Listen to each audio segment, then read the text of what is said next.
Tonight, if I may, I'd like to tell you a story.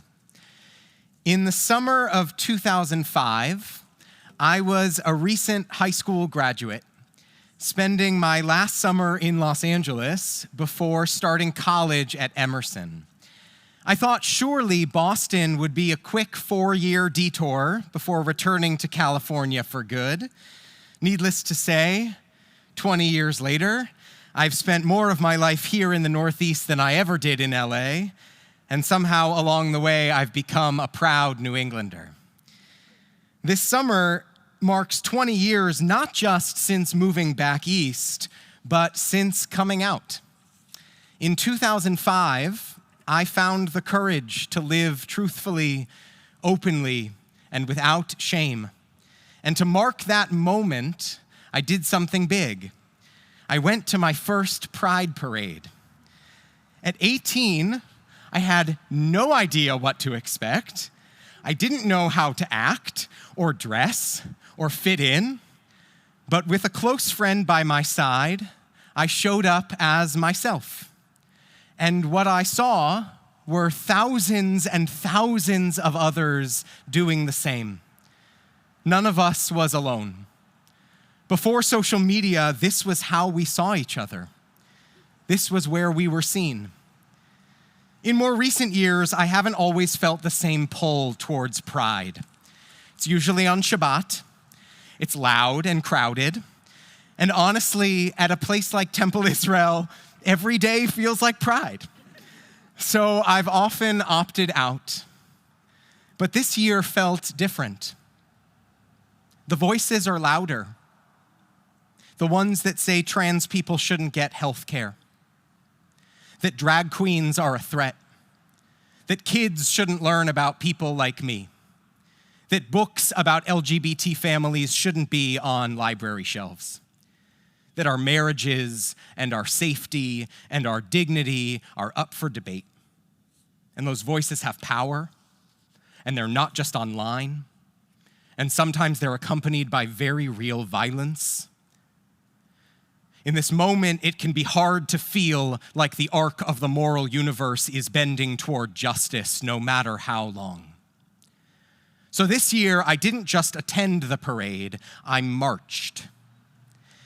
And at the same time, this year, a close friend of mine was harassed at a Pride event in California for wearing a Jewish star necklace. This year, the New York Dyke March officially banned Zionists without defining the term, expelling longtime Jewish organizers. Keshet UK, the only Jewish LGBT plus education and training charity in the United Kingdom, had to pull out of London Pride due to lack of assurances that Jews would feel physically and psychologically safe at the festival. The 15th annual Brooklyn Pride Interfaith Service was canceled.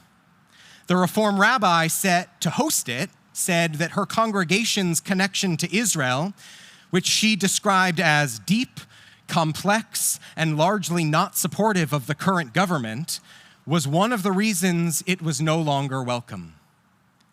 So this year, I showed up with a different kind of hesitation, but I showed up.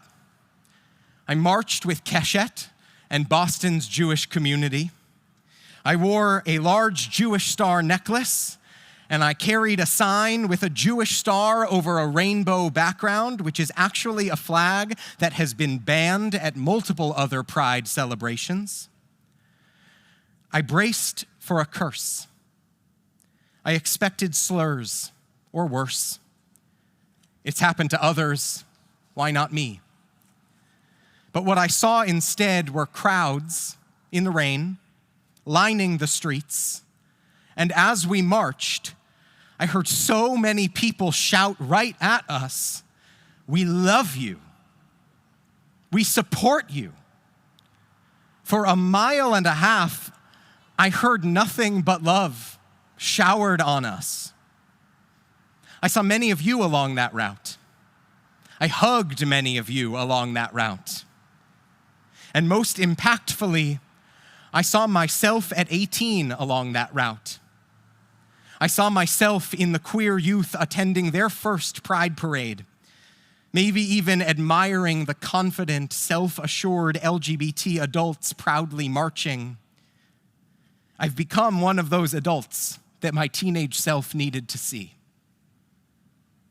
What I expected to be a day of curse turned out to be a day of blessing, a surprise blessing, a moment of healing I didn't know I needed, which is where my story bleeds into the story of this week's Torah portion, Balak. This week, Balak, a Moabite king, hires the prophet Balaam to curse the Israelites. He wants them condemned, damned, destroyed. And in Numbers chapter 24, the prophet Balaam, at the king's insistence, looks up and sees all of the Israelites gathered together as he opens his mouth and delivers his preamble. Ne'um Bilam beno Va'or, word of Balaam, son of Beor, word of the man whose eye is true, word of one who hears God's speech, who beholds visions from the Almighty, prostrate but with eyes unveiled. And then what follows is far from the expected curse. What comes out of Balaam's mouth are the words now made famous by our morning liturgy.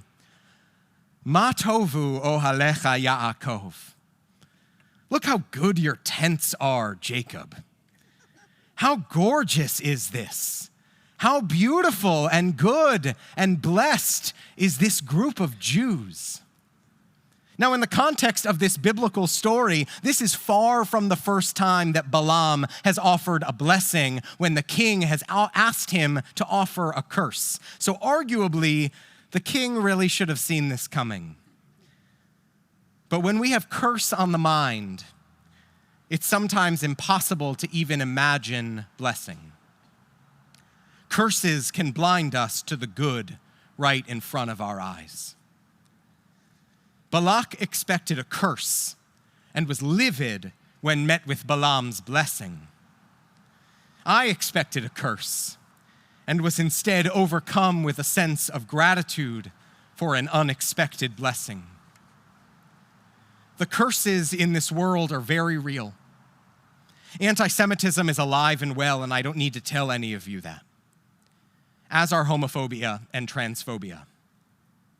But what doesn't make the news are acts of love. Parents loving their queer kids is not in the New York Times. Jews being loved and welcomed and embraced by our friends and neighbors doesn't go viral. Jewish communities welcoming LGBT people with open arms, and queer spaces welcoming Jews openly and without ideological litmus tests, these are not headlines that gather enough clicks to entice advertisers. But that doesn't mean they're not real. It would be easy to convince you that we are alone in this world and have no allies and no support. Easy maybe, but not true. Certainly not a complete picture. This year, for all of us, no matter who you are, no matter who might be trying to make you afraid, you are a blessing and deserving of blessing. And there are more of us who believe that than you realize. Balaam saw a group of Israelites waiting to be cursed and told them that their encampment looked like palm groves and gardens and cedars dripping with moisture with deep roots in abundant water. Surely a vision that could only be seen from a distance.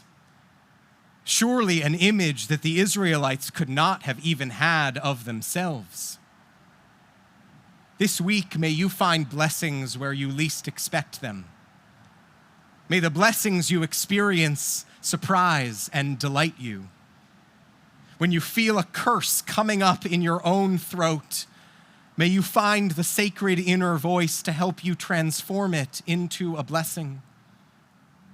Ma tovu, how good it is to be who we are and to be loved for it. Eze bracha. What a blessing.